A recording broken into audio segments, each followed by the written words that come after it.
Hola a todos, bienvenidos un sábado más al programa que la UNED dedica al tema de las emociones aquí en Televisión del Mediterráneo. Mi nombre es Elvira Vague, soy profesora de Psicología y tutora de Psicología de las Emociones del Centro Francisco Tomás y Valiente de la UNED.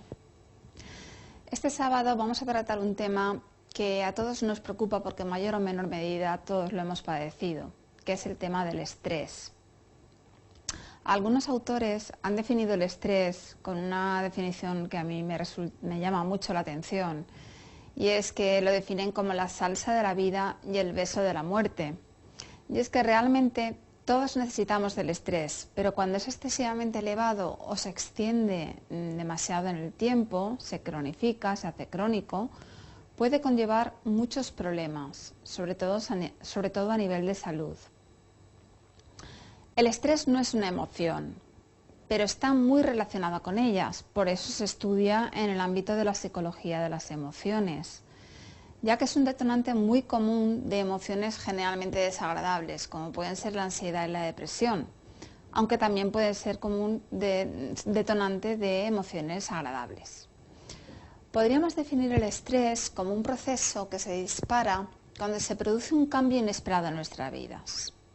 Por ejemplo, el hecho de quedarnos dormido por la mañana antes de ir a trabajar un día laboral normal y corriente y tener que levantarnos con prisas, vestirnos, arreglarnos rápidamente, hace que nuestro estado de activación cambie bruscamente de un estado bajo, que es el que manteníamos mientras dormíamos, a un estado de activación muy alto. Esto podríamos decir que pilla a nuestro organismo desprevenido. Entonces hay como una escasez de recursos para pensar y actuar de forma rápida debido a que todavía nuestra activación es muy baja. No obstante, ante una misma situación, no todas las personas reaccionamos igual. Lazarus y Feldman, dos grandes investigadores norteamericanos del estrés, definieron el estrés psicológico como una reacción particular entre el individuo y su entorno. Un entorno que es evaluado por el propio individuo, como por la propia persona, como amenazante o desbordante de sus recursos y que pone en peligro su bienestar. En el ejemplo que hemos puesto anteriormente, el hecho de dormirse afectará mucho más a alguien que tenga que fichar a determinada hora o abrir su negocio a determinada hora también, afectará mucho más que a otras personas que tengan un puesto o un trabajo pues menos ligado a horarios. Continuando con los ejemplos sobre situaciones estresantes. Sufrir un atasco, llegar tarde a una cita importante, haber tenido un pequeño roce con un coche, una discusión en el camino, recibir la desaprobación de los compañeros por algo que hemos hecho mal, no haber dormido lo suficiente, tener que preparar muchas cosas en poco tiempo, pensar que vamos a quedar mal dar una charla aquí en la televisión, como estoy yo, o tener problemas con la pareja, con el trabajo, en fin, son situaciones estresantes en las cuales vamos a tener que actuar con eficacia. Tendremos que activarnos a nivel fisiológico, pensar más deprisa, exprimir nuestros pensamientos para buscar una solución. A lo largo del tiempo, el estrés ha sido estudiado de diferentes maneras. Es curioso que en primer lugar los investigadores se hayan fijado y hayan estudiado las consecuencias del estrés y no las causas, pero es así como sucedió. Lo primero que estudiaron los investigadores fue la respuesta del estrés. El principal representante de esta serie de estudios fue Hans Selye. Este autor estudiaba la reacción del individuo en los tres sistemas fundamentales del ser humano, que son el cognitivo subjetivo, es decir, qué pensamos, cómo nos sentimos, el fisiológico, cómo nos encontramos físicamente, y el conductual, cómo nos comportamos. Para Selye, ante una situación estresante para el organismo, este reacciona mediante una serie de ajustes con los que trata de establecer el equilibrio. En un primer momento se genera una reacción de alarma, el equilibrio se rompe y se pone en funcionamiento todo tipo de ajustes fisiológicos. A continuación, el organismo presenta un estado de resistencia. Resiste todo lo posible a esa situación estresante. Una vez conseguidos los ajustes más inmediatos, trata de soportar esa situación estresante. Sin embargo, si dicho contexto se mantiene durante mucho tiempo, pueden darse dos circunstancias. O bien el organismo reacciona y aumenta sus defensas, haciéndose más resistente a ese estímulo determinado, y entonces se trastornan los ajustes y disminuye la resistencia, o bien se trastornan los ajustes y llegamos a la fase de agotamiento. Posteriormente se estudió el estrés como un estímulo, es decir, las causas que nos generan el estrés, las situaciones capaces de alterar el equilibrio del individuo. Por entonces, pues se estudiaban los eventos vitales, como son las catástrofes, los atentados, los divorcios. También sucesos vitales menores, como los contratiempos diarios, los atascos, las colas en los supermercados, dormirnos antes de ir a trabajar. Y por último, una tercera línea de investigación es la que estudia el estrés como un proceso interactivo, en el que están en juego tanto la valoración de las demandas de la situación, o sea, las consecuencias amenazantes, como la valoración de los recursos que una persona posee o que el individuo cree poseer para afrontar o no la situación. En resumen, hemos dicho que el estrés es un mecanismo de reacción que poseemos todas las personas y que se activa ante problemas para los que no tenemos suficientes recursos. Se trata, por tanto, de un sistema tan antiguo como el hombre y que compartimos con animales e incluso con plantas, y que nos permite reaccionar con rapidez y seguridad ante contextos en los que hay que dar una respuesta para la que en un principio no estamos preparados. Este mecanismo pone en marcha un proceso de activación de recursos que se para cuando consigue el objeto deseado. Una vez gastados los recursos necesarios para conseguir este fin, esta meta, nuestra mente y nuestro cuerpo necesitan descansar para reponer la energía gastada. Tras un tiempo de descanso, nuestro organismo vuelve a estar listo para seguir adaptándose a las demandas del entorno. Afrontar el estrés normal de cada día no es un problema si descansamos lo suficiente.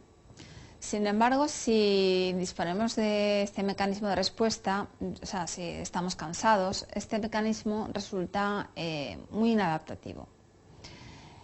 Cuando este mecanismo, diseñado especialmente para activarse ante situaciones de emergencia o cierta relevancia, permanece continuamente encendido sin que haya suficiente descanso o recuperación, comienzan a aparecer algunos de los síntomas o desórdenes asociados al estrés. Olvidos, problemas de concentración, pérdida de rendimiento, alta activación fisiológica, agotamiento, insomnio, dolor de cabeza, dolores musculares, aumento del consumo de sustancias psicoactivas como pueden ser tranquilizantes, antidepresivos, pastillas para dormir, alcohol, ansiedad, nerviosismo, irritabilidad. En fin, el estrés conlleva una serie de problemas que pueden ir progresivamente y cada vez siendo más discapacitantes, pues nos van impidiendo cada vez más hacer una vida normal. Si una persona en un momento de su vida está sufriendo alguno de estos síntomas o problemas asociados con el estrés, lo mejor que puede hacer es tomar medidas cuanto antes para aliviar sus tensiones, parar, frenar. Ha de tratar de reducir el proceso de activación que le está provocando el estrés. Si lo consigue, dichos síntomas comenzarán a remitir y con el tiempo conseguirá restablecer el orden y el equilibrio que había antes de la situación estresante. Para ello tendrá que reducir tanto la magnitud de las consecuencias amenazantes del estresor o situación estresante, es decir, hacer un afrontamiento, emplear todas las actividades, tanto cognitivas como conductuales, para reducir el impacto de esa situación. Si no logramos reducir esta magnitud de las consecuencias amenazantes e incluso se incrementan, porque ahora además comenzamos a preocuparnos por los síntomas que sentimos. O sea, ya no solo tenemos una situación estresante, sino que además nos duele la cabeza, no podemos dormir, estamos agotados. Luego nos van a sobrevenir nuevos problemas que se van a prolongar demasiado, lo cual va a hacer surgir todavía más problemas, tanto de salud como mentales. Problemas digestivos, cardiovasculares, dolores crónicos, crisis de ansiedad, que en su caso extrema son los ataques de pánico, u otros trastornos de ansiedad a los que se pueden ir sumando con el tiempo problemas de estado de ánimos como la depresión. Porque naturalmente a nadie aguanta estar todo el tiempo de su vida con dolor de cabeza o vomitando o preocupado. Sin embargo, no hemos de olvidar que el estrés es un proceso normal que vivimos cotidianamente y ello no ha de implicar tener problemas. Sería peor no poseer esta capacidad o respuesta de adaptación. Solo hay problemas cuando el estrés es demasiado intenso, muy frecuente o continuado y supera nuestra capacidad de recuperación. En algunas ocasiones, la situación estresante alcanza tal magnitud que la podemos considerar como traumática. En los traumas suele estar amenazada la supervivencia, la nuestra o la de los demás. Sería el caso de un secuestro, una violación, un atentado o un accidente. En tales situaciones, la reacción de estrés no se limita únicamente a un proceso de activación que nos ayuda a afrontar mejor la situación, sino que se amplía al espectro de posibles reacciones, incluyendo el aprendizaje aversivo que se relaciona con esa situación. Por lo general, una respuesta de evitación. De este modo, si hemos tenido un accidente de avión, que es un suceso traumático altamente estresante, seguramente evitaremos volver a subir un avión en un futuro. En estas situaciones de estrés, la situación se graba en nuestra memoria afectiva o emocional, lo cual va a provocar en un futuro síntomas de rememoración, recuerdos con imágenes muy nítidas, los típicos flashbacks que producen una activación fisiológica elevadísima, una elevadísima respuesta de alarma o ansiedad. Es decir, ante situaciones traumáticas se activan mecanismos de respuesta subcortical emocional que afectan a nuestro cerebro emocional y que son automáticas, no son controlables. ¿Y por qué sucede esto? Puede parecer que nuestro cerebro nos está jugando una mala pasada y cuando nos sucede algo terrible parece que no quiere que lo olvidemos. Pero precisamente esto es un mecanismo adaptativo, es un mecanismo de supervivencia. Nuestro cerebro no quiere que lo olvidemos para que nos sirva de aviso para futuros encuentros con situaciones similares. Podríamos decir que nuestro cerebro prefiere que sobrevivamos, aunque para ello lo pasemos mal, a que olvidemos y nos volvamos a encontrar con esa situación en un futuro. Luego, hemos visto un poco la peor cara del estrés. Si recuerdan la frase que hemos dicho al comenzar el programa, esta faceta del estrés sería el beso de la muerte. Vamos a ver ahora cómo nos puede afectar el estrés. Ya hemos mencionado que nos va a producir efectos cognitivos, fisiológicos y conductuales, pero ¿cuáles? En la fase inicial del estrés, los procesos cognitivos van a ser positivos porque van a agilizarse. El estrés va a hacer que las ideas estén más claras, que nuestros objetivos se dibujen con mayor precisión, que se disparen los pensamientos y procesos cognitivos para alcanzar dichos objetivos, lo que popularmente conocemos como ponernos las pilas o estar inspirados. Sin embargo, si mantenemos este ritmo durante mucho tiempo, va a llegar un momento en el que el funcionamiento óptimo se va a perder. La concentración se va a agotar, entre otras cosas, porque en ese momento se piensa más en las sensaciones y problemas que nos está acarreando esa tensión que en la propia tarea que se está realizando. Una vez que se produce este sesgo atencional, o sea, pensar más en las sensaciones de ansiedad que en la propia tarea, surgen emociones muy desagradables, emociones como la tristeza, el enfado, la culpa, la vergüenza, además de que nuestro rendimiento va a caer en picado. La persona va a poder observar que está muy nerviosa, que está agotada. También es posible que se muestre irritable, que discuta con las personas de su entorno sin razón alguna. En resumen, la fase final del estrés hay una actividad cognitiva excesiva, centrada en la ansiedad, lo que nos va a producir otros síntomas. Vamos a hablar ahora un poco de la ansiedad, porque estamos relacionando todo el rato el estrés con la ansiedad, pero no la hemos definido. La ansiedad es una emoción. Es una emoción que nos provoca una reacción de alerta ante una determinada situación que aún no ha sucedido. Por ello, en un primer momento suele provocar atención al problema con anticipaciones constructivas que intentan resolverlo, pero nos provoca también un estado de tensión. En un principio controlada, ante la situación que nos preocupa y que nos lleva a anticipar una posibilidad de que algo ocurra, y esto por tanto es positivo. ya que gracias a este mecanismo vamos a mantener nuestra atención centrada en ese problema. Trabajar por la solución del problema se convierte en la mejor manera de aprovechar este nerviosismo que se está desarrollando, estos recursos que estamos generando precisamente para ponerlos en marcha y resolver el problema. Pero, ¿qué ocurre si esa intranquilidad empieza a ser excesiva o se perpetúa en el tiempo? Pues seguramente se va a iniciar un círculo vicioso, una espiral cada vez más grande de activación. Centraremos nuestra atención en lo nerviosos que estamos, en los síntomas de la ansiedad que estamos padeciendo, lo cual a su vez nos va a generar más ansiedad, va a ocupar más parte de nuestra atención. Si recordábamos cuando hablamos de la atención, dijimos que este era un recurso limitado. No podemos atender a todos los estímulos que recibimos, por lo que si una persona emplea buena parte de su atención en atender a sus propias preocupaciones por la ansiedad, esto le va a restar capacidad para una posible solución del problema. Por tanto, la ansiedad en este momento deja de ser adaptativa y se convierte en patológica. Pasamos ahora a ver qué relación tiene el estrés con nuestro estado de ánimo. En la fase inicial del estrés, es decir, cuando el estrés es positivo, el estado de ánimo que se vive es alegre, agradable, positivo, con una elevada moral y optimismo. Tendemos también a realizar actividades dirigidas a afrontar la situación que genera ese estrés. Pero de este estado positivo propio del comienzo del proceso, se puede pasar a la tristeza, un estado de ánimo bajo y a la falta de actividad. Incluso podemos llegar a la depresión, la desesperanza y la indefensión, momento en el cual nos sentiremos superados por todos los acontecimientos que nos rodean.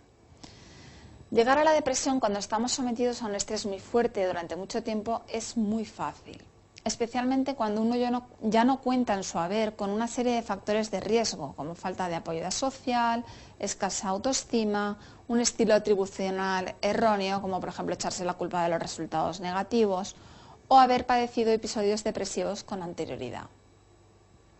Y por último, vamos a ver qué relación tiene el estrés con la salud.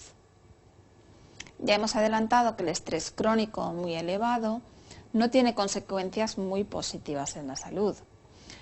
Primeramente, el estrés hace que tensemos todos nuestros músculos para prepararlos por si tienen que realizar tareas con más energía o de manera más rápida, por si hemos de echar a correr, luchar, huir. Ahora bien, cuando la tensión de esta muscular se mantiene durante un prolongado espacio de tiempo, las sensaciones se van haciendo cada vez más desagradables. Es probable que suframos temblores, sobrecarga muscular, llegando a producirse incluso contracturas que suponen roturas de fibras musculares, que son muy molestas y dolorosas. Como consecuencia se produce un agotamiento físico que nos impide trabajar y vivir con eficacia. El estrés también afecta a nuestros pulmones. En una situación de estrés es vital la aportación de oxígeno para las células del cuerpo, para que en esa situación que tienen que trabajar más, pues tengan ese aporte energético. Por ello, inicialmente se incrementa la tasa respiratoria y si este aumento se mantiene mucho en el tiempo, pues ya puede llegar a serse negativo porque se produce la hiperventilación. La hiperventilación descompone la proporción de oxígeno y anhídrido carbónico que nos llega a nuestro cuerpo.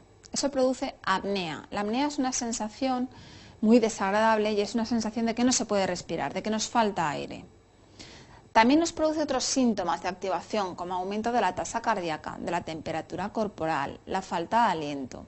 Es decir, son sensaciones muy angustiosas que en ocasiones se relacionan con espacios cerrados, como por ejemplo ascensores.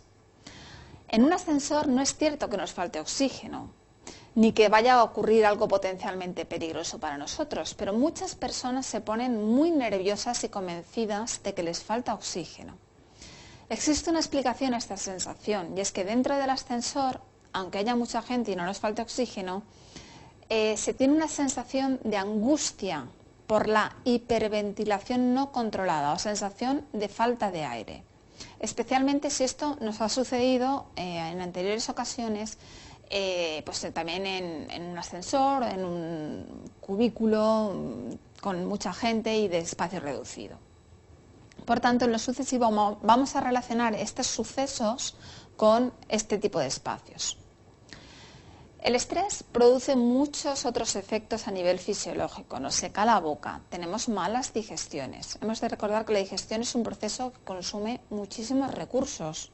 De ahí que nos entre sueño después de comer. Por lo que si yo estoy en una situación de estrés, mis funciones digestivas se van a ver alteradas. Va a aumentar la motilidad del intestino, de modo que nuestros alimentos que están recorriendo el intestino en ese momento pues van a acelerar su camino hacia la evacuación, por lo cual el estrés nos puede producir retortijones, dolores de estómago, malas digestiones. El estrés además se manifiesta en la piel, la reseca, llegando a producirse dermatitis y erupciones. También afecta a la sexualidad, disminuye la libido, produce disfunción eréctil. En resumen, el estrés continuado produce una serie de efectos en nuestro cuerpo muy desagradables y poco deseables. ¿Qué podemos hacer entonces para eliminarlo cuando ya lo hemos sentido, cuando estamos ya sintiendo estrés? La psicología ha desarrollado un cuerpo importante de conocimientos para tal fin. Durante la década de los 50 y 60 se desarrollaron las llamadas técnicas de modificación de conducta. Más recientemente, este conjunto de tratamientos se han enriquecido con técnicas cognitivas, dando lugar a lo que se conoce como la terapia cognitiva conductual. En ocasiones, cuando el estrés pues se eleva demasiado y se combina con depresión, pues hay que combinar la terapia con fármacos. En cualquier caso, lo mejor en estos casos es la prevención del estrés. Es decir, pues evitar pensamientos, tener un estilo de vida saludable, ponernos en manos de un profesional si llegado el caso. Y bueno, llegado ya a este momento, pues me gustaría finalizar el programa de hoy recomendándoles que si están viviendo una situación de estrés, se lo tomen con calma. Y que recuerden que a la larga la tormenta siempre acaba y vuelve a brillar el sol entre las nubes. Que pasen un buen, feliz fin de semana y semana. Quería trabajar y seguir estudiando. En su día no tuve ocasión de estudiar. Para promocionar necesitaba una carrera. Organizo mi tiempo como más me conviene. Ahora formo parte de la mayor universidad de España. La trobaràs molt prop de tu. UNED, Centro Francisco Tomás y Valiente, cerca de ti.